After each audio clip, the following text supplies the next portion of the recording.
Hello, my name is Yahaira Gallegos, and today I'll be presenting a formal book review on the novel The Devil's Highway by Luis Alberto Urrea, and that's this book right here.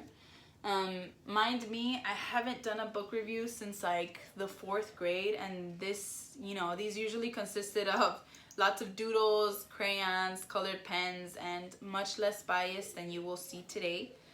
The reason I say this is because I elected the book without, giving it a second thought. There was a list of different novels of border migration from countries like Poland, India, China, but I chose the one from Mexico. I chose Urrea's novel because as a Mexican American, I thought it would relate more to my own background and in a sense be more significant in my life. I don't regret my decision, but as hard as I try, I know it will somewhat influence my review on this book. Also, a heads up, I tend to ramble quite a bit when speaking, so I've created somewhat of a structured review, kind of like a step-by-step presentation. I'll be talking first about the author, then the technical aspects of the book, its summary, and finally bring it all together and show my own reflection of the novel. So first things first, the author. The Devil's Highway was written by Luis Alberto Urrea. I'll give a couple key points on the author to get a sense of who the narrator is. Urrea was born on August 20th, 1955 in Tijuana, Mexico. His family moved to the States where he was able to obtain his degree in writing from the University of California in San Diego, and then he moved over to the University of Colorado at Boulder to finish his graduate studies.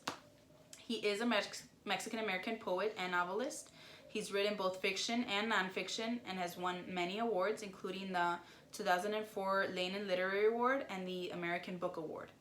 Also, kudos to him, he was admitted into the Latino Literary Hall of Fame, and this book in particular was a finalist for the Pulitzer Prize, which is actually, on the cover of his book. Moving on, like I said, to the technical aspects of the novel. This book is an investigative account of the events that occurred on May 2001 in the desert of southern Arizona. It's roughly about a little over 200 pages long. It's divided into 4 sections, and each section does have a different focus. The book was published by Little Brown and Company in 2004, and incorporated in the book, there's plenty of great reviews, just kind of supporting Urrea's work. For the sake of time, I'll only read one review, and it goes like this. Luis Alberto Urrea ventured into the world of pollos and polleros, and his book rings with the authenticity and authority of an eyewitness. At the same time, he writes with empathy and insight about the migrants and the agents he accompanied into the wilderness. Above all, the tale he tells in The Devil's Highway comes vividly alive with a richness of language and a mastery of narrative detail that only the most gifted of writers are able to achieve. This was written by Jonathan Kirsch from Los Angeles Times Book Review, and honestly, I just agree with it completely, It has a lot of detail, and it is vividly alive, right? Another aspect of the book that is great is Urrea incorporated a map. Not all of us are familiar, or I guess most of us are not familiar with the Mexican-American border. Specifically, most of us don't know what the Devil's Highway is. So incorporated in the book is a specific map of the Devil's Highway, which kind of shows, specifically shows the journey of these men and what they had to go through. At the end of the novel, there's also a Q&A. There's a question and answer meant as a discussion, as a group discussion. And it's basically just questions to the author about his intention, his purpose in the book. So he targets every one of those aspects very clearly and just shows, what his intent in writing the novel was. Finally, for the summary, the book encompasses the journey of 26 men who decided to cross the Mexican-American border. They did this with the help of a smuggler. These were men with low-paying jobs and a desire for economic prosperity. I think all of us know of people who have come to the U.S., to live that American dream. And this is what the book is about, these 26 men who wanted to come into the U.S. They ended up in one of the worst parts of the deserts located in southern Arizona, known as the Devil's Highway, hence the title of the book. These 26 men were mainly from Veracruz, Mexico, and they were led by a man named Jesus Lopez Ramos. To cover, I guess, his identity, he went by the name of Mendez, and that's how he is acknowledged in the novel. Urrea presents the intricate smuggling procedure and the hierarchy of the organized crime. Most of the time when we think about smugglers and people crossing the border, we just think of one guy guiding a group of people through the border, you know, charging them incredibly enormous amounts of money. But in reality, it's a great hierarchy of organized crime, you know. In this specific case, it was a family-operated business led by the Cercas family. The Cercas were at the very top. Then there was recruiters and coyotes. There was drivers. There was lookouts, and then there was the guides. You know, they were probably at the end of the ladder. The guides were the ones who physically accompanied the immigrants through the border. The journey starts Saturday, May 19, 2001. The crew walks Saturday and Sunday under very dangerous heat conditions. And at the end, they just realized that they were lost somewhere in the desert, you know. Mendez always denied it. He kept telling the crew that he knew what he was doing and that they just had to walk a bit more. But, you know, as time went by, these critical conditions were taking over their lives physically, right? Physically and mentally. Urrea clearly describes the stages of the immigrants' health deterioration. They were not only dehydrated, but they were going through heat stroke. You know, they were just their bodies were just collapsing, you know, because of the environment.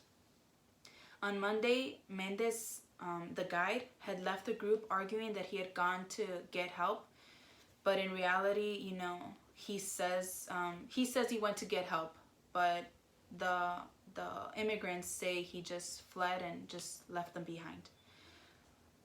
By then, the men had started to die. On Wednesday, May 23, the Border Patrol agents found them and called in reinforcements.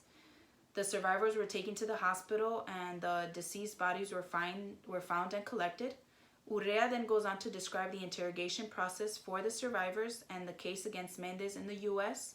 So obviously these men, the survivors, were aided by the U.S. Patrol agents, but since they are illegal immigrants, they are to be treated as they are committing a crime. So they were taken into interrogation processes, and Mendez, as a smuggler, was tried by the U.S. In order to avoid a possibility of death or life imprisonment, Mendez pled guilty for the 14 men who did lose their lives in the process or in the journey. The book overall explains the immigrants' background. You know, it talks about each man individually. There was 26 of them. It talks about where they came from, their families, their economic stance, the reason for coming.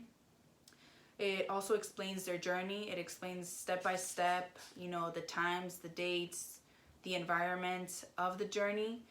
Urrea also explains the U.S. Border Patrol's day-to-day. You know, we usually don't know what a U.S. Border Patrol does. We just think he arrests people and just takes them back to Mexico, but we don't know what they're thinking, what they're going through, and what they have to live through.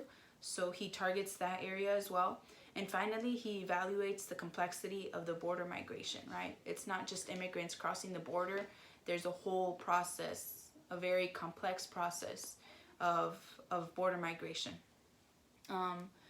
As to my personal review, I would probably rate this book 5 stars. I do rate this book 5 stars.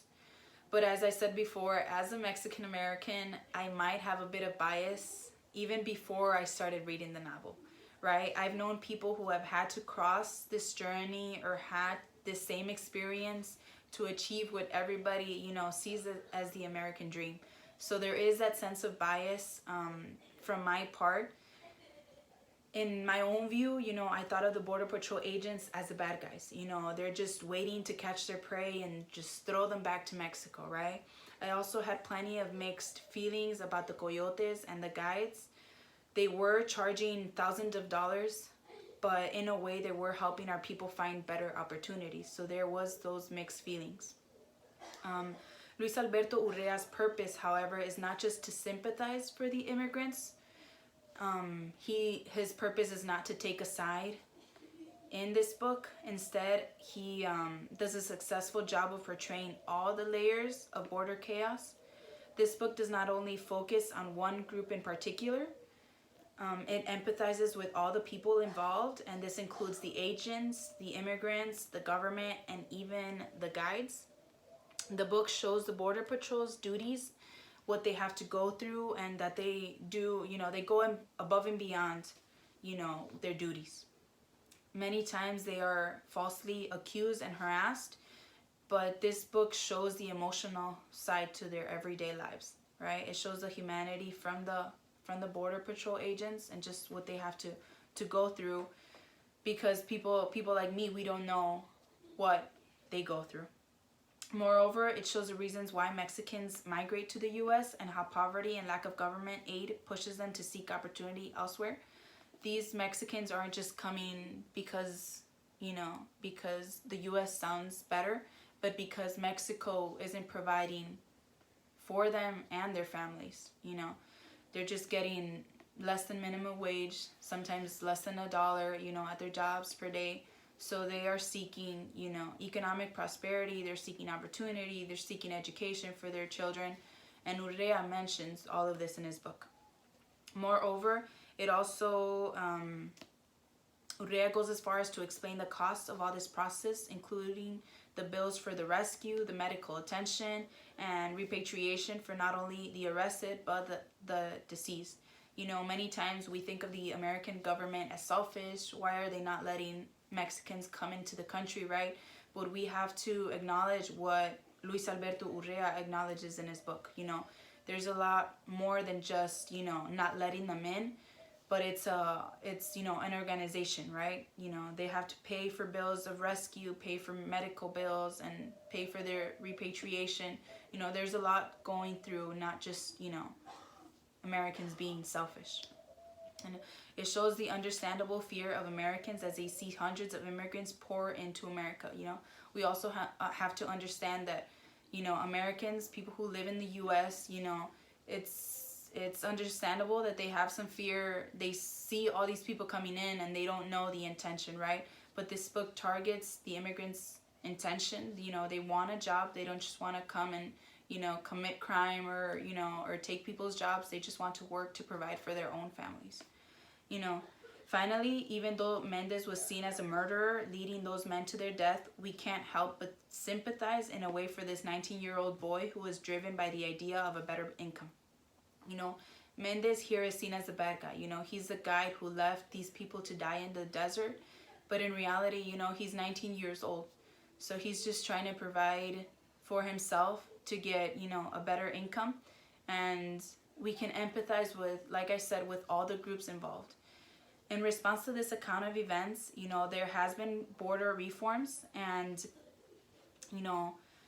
people's perspectives they have been shaken up a bit, including mine. I hadn't read this book. This is the first time I read this novel. It's the first time I encountered the events too. I hadn't heard of this real story, but it does shake up people's perspectives, right? It gives a view on all the groups involved. It just doesn't sympathize with one group in particular, and I think Urrea did a great job of targeting all of those groups at the same time without taking one side in particular. So that's my book review for The Devil's Highway, and I know I ramble a lot, but hopefully you got to see my point, but more Luis Alberto Urrea's point and purpose in writing his novel. Thank you.